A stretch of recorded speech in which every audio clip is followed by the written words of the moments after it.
આમોદ નગરપાલિકાના સફાઈ કર્મચારીઓ પગાર વિલંબના કારણે હડતાળ પર, શહેરમાં ફેલાઈ ગંદકી। આમોદ નગરમાં સ્વચ્છતા અંગે ગંભીર સ્થિતિ ઊભી થઈ છે, કારણ કે નગરપાલિકાના તમામ સફાઈ કર્મચારીઓ પગાર વિલંબના કારણે આજે સવારથી હડતાળ પર ઉતરી ગયા છે। કર્મચારીઓએ નગરપાલિકા ગેટ બહાર બેસી તાત્કાલિક પગાર ચૂકવણીની માંગ સાથે આંદોલન શરૂ કર્યું છે। હીરા સોલંકી નામના કર્મચારીએ જણાવ્યું હતું કે અમે મહિનાઓથી સતત સેવા આપી રહ્યા છે, છતાં પગાર સમયસર મળતો નથી। રક્ષાબંધન જેવા તહેવારની પૂર્વ સંધ્યાએ પણ અમારું ભલું થતું નથી, અમને સહેજ પણ કદર નથી। ગઈકાલે કર્મચારીઓએ નગરપાલિકા પ્રમુખ જલ્પાબેન પટેલની કચેરીનો ઘેરાવ કર્યો હતો અને પડતર પગાર અંગે ઉગ્ર રોષ વ્યક્ત કર્યો હતો, છતાં કોઈ ચોક્કસ નિરાકરણ ન મળતા તેઓએ આજે હડતાલનો રસ્તો પકડ્યો છે। પ્રમુખ શ્રી સાહેબ અને મુખ્ય અધિકારી સાહેબના પગાર માટે રજૂઆત કરી।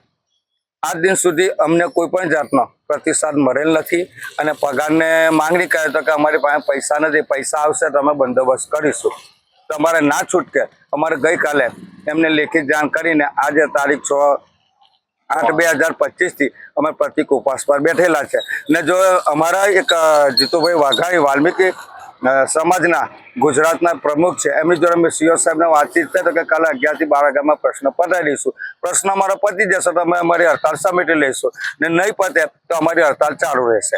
આપના માધ્યમથી હું જણાવું છે કે કદાચ સાહેબને ને પ્રમુખ સાહેબને સદબુદ્ધિ આપે અને અમારા ગરીબ કર્મચારીને આ તહેવાર થાય। હડતાલના પરિણામે આખા શહેરમાં ગંદકીનું સામ્રાજ્ય જોવા મળી રહ્યું છે। મુખ્ય બજાર વિસ્તાર, લારીઓ, દુકાનો અને રેસિડેન્શિયલ વિસ્તારમાં કચરાના ઢગલા જમા થતા નાગરિકો પણ હાલાકીનો સામનો કરી રહ્યા છે।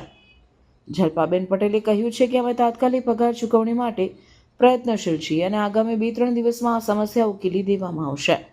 જોકે તાત્કાલિક પરિબળે તો શહેરની સ્વચ્છતા વિઘટેલી જોવા મળી રહી છે। નાગરિકોમાં તંત્રની આ નિષ્ક્રિયતા સામે ગુસ્સો જોવા મળી રહ્યો છે અને તેઓ તાત્કાલિક હસ્તક્ષેપની માંગ કરી રહ્યા છે, જેથી સ્વચ્છતા પુનઃ સ્થાપિત થઈ શકે।